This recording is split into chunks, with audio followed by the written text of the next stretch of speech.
Praise the Lord.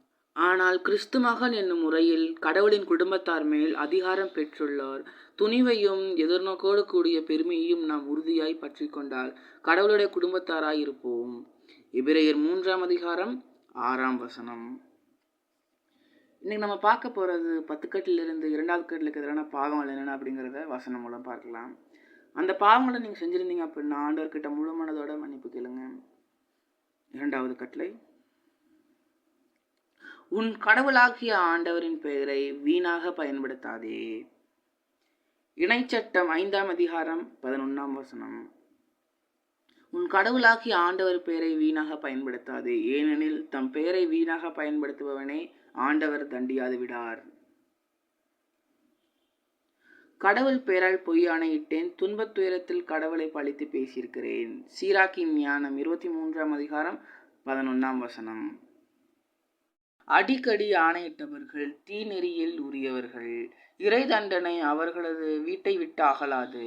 அவர்கள் தவறாக ஆணையிட்டால் பாவம் அவர்கள் மீதே இருக்கும், தங்கள் ஆணையை புறக்கணித்தால் அவர்கள் பாவம் 2 மடங்காகும். வீணாக ஆணையிடோர் பாவத்தினின்று விடுபடார், அவர்களது வீடு பேரிடரால் நிரப்பப்படும். பொய் ஆணையிட்டு சாபத்தை பெற்றேன், நேர்ந்து கொண்டதை கடவுளுக்கு செய்யவில்லை. மத்தேயு 5ஆம் அதிகாரம் 33ஆம் வசனம். மேலும் பொய்யானை இடாதீர், ஆணையிட்டு நேர்ந்து கொண்டதை ஆண்டவருக்கு செலுத்துவீர் என்று முற்காலத்தவருக்கு கூறப்பட்டிருப்பதை கேள்விப்பட்டிருப்பீர்கள். குருக்கள், கன்னியர்கள், இறை ஊழியர்களை பழித்து பேசியிருக்கிறேன், தவறாக பேசியிருக்கிறேன், பெயரை கெடுத்திருக்கிறேன், இடரலாய் இருந்திருக்கிறேன், தீங்கிழைத்திருக்கிறேன். திருப்பாடல்கள் 105ஆம் அதிகாரம் 15ஆம் வசனம். சீராக்கின் ஞானம் 7ஆம் அதிகாரம் 31 மற்றும் 33ஆம் வசனம். நான் அருள் பொழிவு செய்தவரை தொடாதீர், என் இறைவாக்கினருக்கு தீங்கிழைக்காதீர் என்றார் அவர். சீராக்கின் ஞானம் 7ஆம் அதிகாரம் 31 மற்றும் 33ஆம் வசனம்.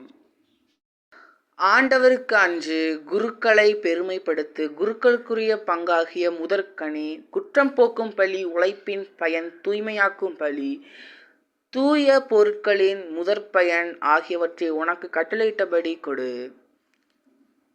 உயிர் வாழ்வோர் அனைவருக்கும் கனி கொடு, உயிர் நீத்தோருக்கும் அன்பு காட்ட மறவாதே. ஸோ ஆண்டவர் பேரை வீணாக பயன்படுத்தியிருந்தீங்கன்னா ஆண்டவர்கிட்ட முழு மனதோட மன்னிப்பு கேளுங்க. Praise the Lord. மரியே வாழ்க.